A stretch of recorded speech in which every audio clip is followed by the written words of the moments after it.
I just talked to my therapist about how I grew up in a really dysfunctional home where I was told two different sides to the story about how I was born prematurely, a month early, and my whole life my mom would tell me that it's because my dad did cocaine and he rubbed it in his mouth, like he did a numbie like that, and he came home and he kissed my mom, and that caused her to go into labor and have a C-section.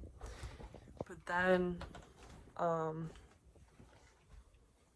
years later, when I was like 23 or something, I was sitting at the kitchen table and my dad told me how like my mom would drink and smoke when she was pregnant and like did cocaine with her sister, and just how like, toxic they were together, and um like had more like details and stuff about it. And I spent the first month of my life in an incubator in San Francisco because I was born in Monterey, and they had to fly me in a helicopter an hour out to that hospital for a better um, facility so they could take care of me and get the water out of my lungs, I guess.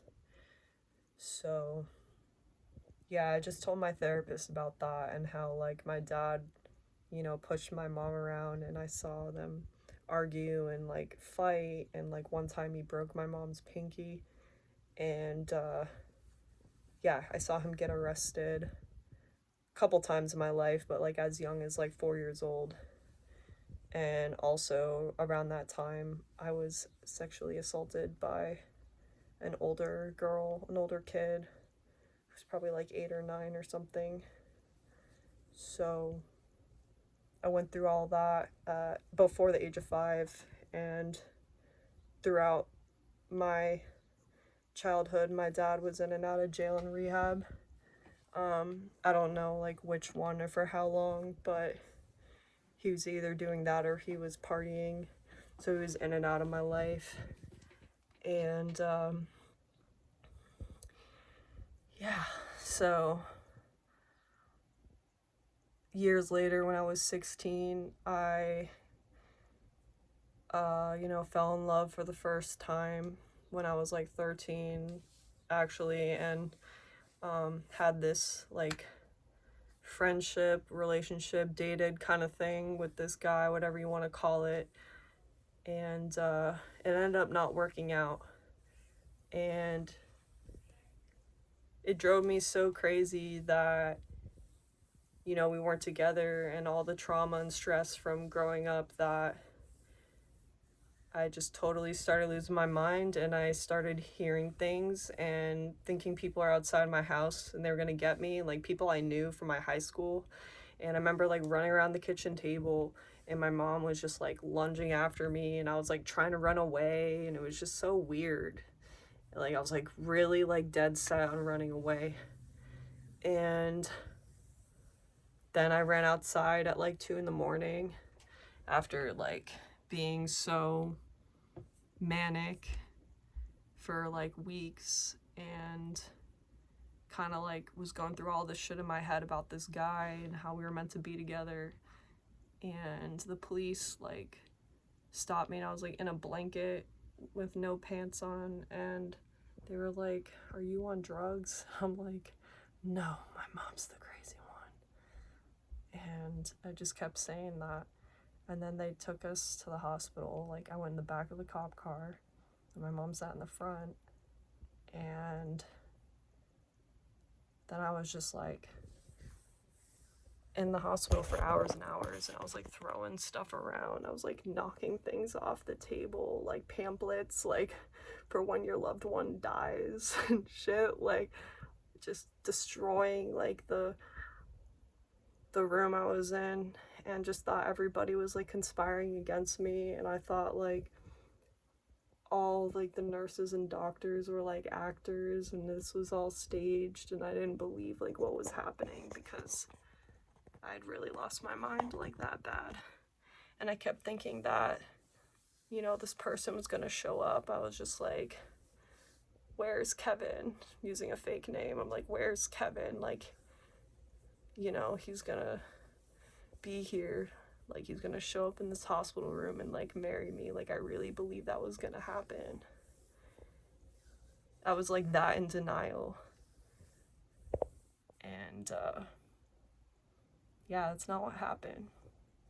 So, basically, next thing, after staying up all night, and I remember staring at the clock, and the hands on the clock were just, like, changing. But, like, every time that I looked away and I looked back, I was just staring for hours, basically, because I was that delirious at a certain point after arguing with everybody in the hospital room, you know, or going by. And, you know, I was like watching like time pass, literally.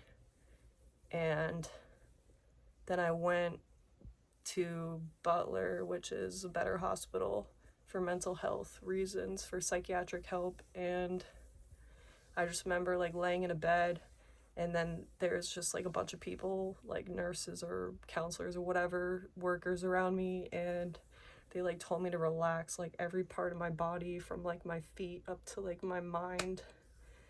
And of course they injected like Xanax type drugs, like relaxing, like sedative drugs. And I just fell asleep, and then I woke up and I was like so confused, like at what just happened, after hours of staying up and like going crazy, like how I said, just throwing things around and like ranting and raving about like myself and how like I was like famous, or like people were after me, and how like this guy was loving my life. And I just like woke up in like the psych unit and realized like how I was fucking crazy. Like, you know, or just really, that's what I thought, you know, that's how I deemed myself, and that's what, you know, they diagnosed me as bipolar. And I just felt like defected, you know, I didn't feel like a normal person anymore. Like from that experience, like that changed my whole life, and I felt really bad about it, and also empowered. And in some ways, like, it continues, and there's more to the story, you know. So that was just sort of my quick little background on trauma and what I've been through, and how that to this day, like, I'm trying to figure some things out and to get better and do better. Thanks for listening. I'll appreciate any feedback.